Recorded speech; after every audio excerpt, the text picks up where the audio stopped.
በመጀመሪያ እንግዲህ ሄሉና ያብ ዛሬ በመታረቃቸው በእውነት በጣም ደስ ብሎኛል። ከአሁን በኋላ እንግዲህ ነገሮችን አስተካክለው በጥሩ ሁኔታ እንደሚሄዱ ተስፋ አደርጋለሁ። ከትናንት ወዲያ ብያችሁ ነበረ። ምናልባት ነገር አንድ ቪዲዮ ሊሰሩ ይችላሉ። ከዛ ባለፈ ግን ይታረቃሉ።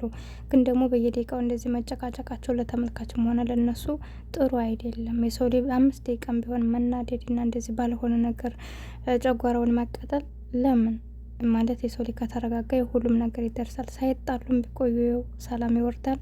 ተጣልተው ቢቆዩም ደግሞ ሰላም ወርዷል። ስለዚህ የሰው ልጅ ማስተዋል ያለበት ሩጦ ነገሮችን ከማበላሸት እንዲያጸልይ ማለት ነው። እና እንግዲህ ሄሉም ዛሬ ተናግራለች። አሰላሙ አለይኩም ወራህመቱላሂ ወበረካቱ።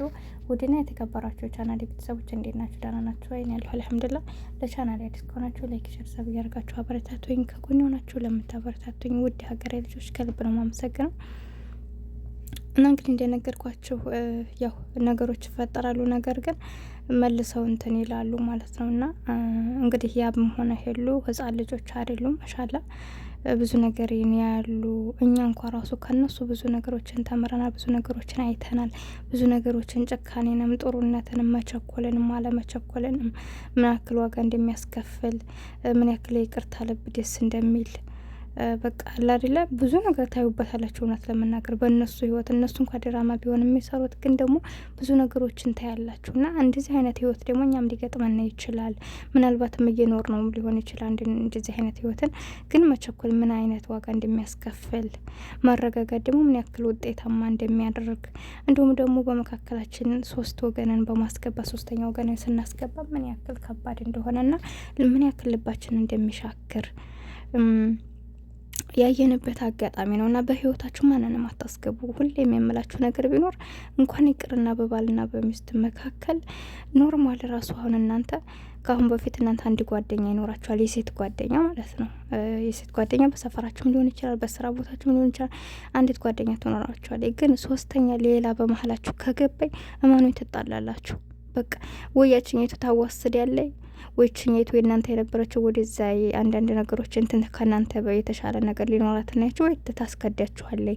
ብቻ የሆነ ነገር ይፈጠርና እናንተ የምታዝኑበት ነገር ይመጣል። ነገር ግን ሁለታችሁ ብቻ ከሆናችሁ ያኔ ነገሮችን ልክም ስትሆኑ አብሽሩ እየተባባላችሁ ስትሳሳቱም እየተራረማችሁ ለስንት አመት የኖራችኋቸውን ሰዎች ነገር ግን ሌላ 3ኛ ወገን ሲመጣ በቃ ይሁን ለምን እንደው አላውቅም፣ ምቀኝነት ይገባል በመሀላችን፣ የሆነ ነገር ይፈጠራል። ምክንያቱም አንድ ታውቃላችሁ አይደል፣ አንድ ለአንድ ነው አይደል? ሌላ ወደዛ አሁን አንድ ቦታ ውስጥ ተኝታችሁ ወደዚህም ካላችሁ ከባድ ነው። ስለዚህ በዛ ልክ ነው። እና አንድ ሰው ደግሞ ለሁለት ሊሆን አይችልም። እንዳልኳችሁ ምናልባት ምግብ ተካፍላችሁ ልትበሉ ትችላላችሁ። ግን ሌላውን ነገር ኖርማል ወይ ደግሞ እናንተ ንጹህ ሰው ከሆናችሁ ምንም መቻ የሰው ንጹህ የለውም አይደል?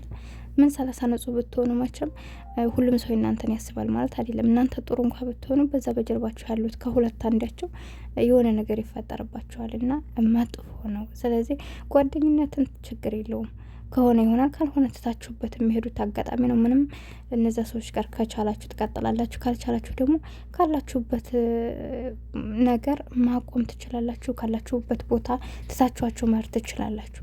ነገር ግን ትዳር ሲሆን ትዳር ማለት ብዙ ነገሮችን የሚያቆራኘን ነው። ልጅ አለ በመሀል፣ ቤተሰብ ትስስር አለ፣ እናንተ ያሳለፋችሁት ፍቅር አለ፣ ገንዘብ ትስስር ይኖራል። ብቻ ብዙ ነገር ህይወት ሲባል እንግዲህ ታውቃላችሁ አንድ ለአንድ ያኔ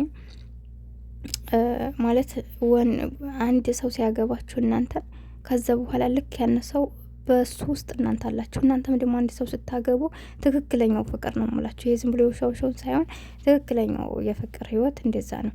ያንን ሰው ስታገቡት ምናልባት የሆነ ነገር ልበሉ እንኳ ብትሞክር ስታስቡ እስከዛሬ ብቻችሁን ያገኛችሁትን ልበሉ ትችላላችሁ። ግን ደግሞ አሁን ላይ ሚስት ካገባ በኋላ ወይም ደግሞ ባል ካገባችሁ በኋላ ልበሉ ስትል ያችን የቀረበኝ ነገር ለሱም ላንቺም ነው እንጂ አንቺ በልተሽ ቶናቴም አንቺ እሱ በልቶ አንቺን አይተውም። በዛ ልክ ነው አንድነታችንና በዚህ ውስጥ ደግሞ ያው ጥንቃቄ ያስፈልጋል። ዝም ብለን ትተነው የምንሄደው ወይ ደግሞ አበለሻሽተነው በሴከንድ ውስጥ የምንሄድ አይደለም። ከዛም አንጻር ዞሮ ሰው ላይ ህይወትን እኖራለሁ ብሎ ካሰበ ማሰብ አለበት። እንደው በትንሹ በትልቁ ባንን በሆነ ወደ ትልቅ ቦታ ባንደርስ፣ ሰዎች የሚገቡበት ደረጃ ባንደርስ ብዬ አስባለሁ። ለዛም ነው እንግዲህ ሄሉ ሰምታችኋት ከሆነ እኛ ትንሽ ልጆች አይደለንም፣ በትንሽ በትልቁ መጨቃጨቅ የለብንም። በዚህ ላይ ደግሞ እኔ ሰልችቶኛ እንደዚህ አይነቱ ነገር ለምንድን ነው አለኝ እና ደግሞ በመሀላችን መተማመን ከጠፋ ይው ከባድ ነው።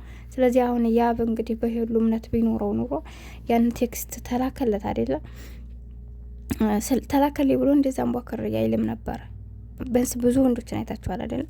ብዙ ሰዎች አሁን በሚስቱ የሆነ ነገር ሲያደርጉበት ላ የእኔ ሚስት ይህን ነገር ልታደርግ አችልም፣ እኔ 100% አምናት አለውኝ ይህ ነገር አይሆንም ብሎ እውነት እንኳ አርጋው ቢሆን እንኳ በሚስቱ በቃ እንትኑን ይዞ የሚከራከሩ እንዳለ፣ እንደዚሁ ደግሞ ባላቸውን በቃ ከምንም በላይ የምታምነው ሰው ሲሆን እኔ ባል ይሄን ነገር ሊያረግ አይችልም ልታጣሉ ነው ብላ ብዙ ርቀትን ትከራከራለች። ምናልባት ያነሰው አድርጎት ከሆነ ከዛ በኋላ ያኔ እውነቱን አውቃለሁ እውነቱን አቃብርቅ ደግሞ ምንም ችግር የለው ማስተውላ ማለት ነው። ግን ደግሞ ውሸት ከሆነ ትዳሯን ታድናለች። እና ቸኩለን ለመፍረድ ባንቸኩል ጥሩ ነው። ገብቷችኋል? እኛ አንዳንድ ሰው የራሱን ጥፋት ሳያይ ያንን ሰው ጥፋተኛ ነው ብሎ እንትን ስል የእሱ በኋላ በስተጀርባው እሱ እንዲሁም ከዛ አጠፋ ከተባለው ሰው በበለጠ ጥፋተኛ ሆኖ የሚገኙ ሰዎች አሉና ብዙ ጊዜ ራሳችንን ቸክ እናደርግ። ሰው ሊሆኖ ስህተት አያጠፋም አይደለም። ግን ደግሞ ብዙዎቻችን አንዳንድ ጊዜ አብረን ሆነን እንኳን በስልክም እያወራቸው አሁን የሆነ በጣም እንዲሆነ አንዳንድ ጊዜ እኮ ይመጣብናል አንዳንድ ነገሮች አይደለም ስንነጋገር በጣም ከባድ ነገር ሊመጣብን ከሆነ እንደው በቃ በሆነ አጋጣሚ ስራም ከሆናችሁ ስራ ነን ወይ ደግሞ እዚህም ሀገር ያለን ሰዎቻችን ጠሩ ብለን ብቻ የሆነ ነገር ብለና ወይ ደግሞ ኔትወርክ ነው ብለን መውጣት ይሻላል፣ መጥፎ ነገር ከመነጋገር እንደው ስልክ እንኳ ላይ ማለት ነውና ትንሽ ሁላችንም ስንረጋጋ መልሰ መደዋወል ይቻላል። ይሄ ይሻላል። አንድ መስመር ላይ አቁማችሁ እሱን ስንነጋገር አንዳንድ በቃ እሱ አንድ ይላልኛ እንዴ እንላለን። በጣም የሚጸጽተንን ነገር እናደርጋለን። እሱ እንደዛ ሲያደርገን የብታገሰሳ ብለን በራሳችን እናዝናለን። እንደዚህ አይነት ነገር ስላለ ያው ሁል ጊዜም ቢሆን አስተዋይ ነው እላችኋለሁ። በመቀጠል ስለታረቁ በእውነት በጣም ደስ ብሎኛል። ነገ ደግሞ ሌላ መዘዝ ይዘው እንዳይመጡ ማስተዋል አለባቸው ብዬ አስባለሁ። ካሁን በኋላ ህይወትን አጣፍጦ ለመኖር ሁላችንም ታጋሽ መሆን አለብን። የሰውን ስህተት ሳይሆን ራሳችንን ማረም አለብን። ቻናሌን ሰብስክራይብ ያደርጋችሁ አበረታቶኛ አብሬያችሁ ነበርኩ። ይቡናኝ። ሰላም አለይኩም።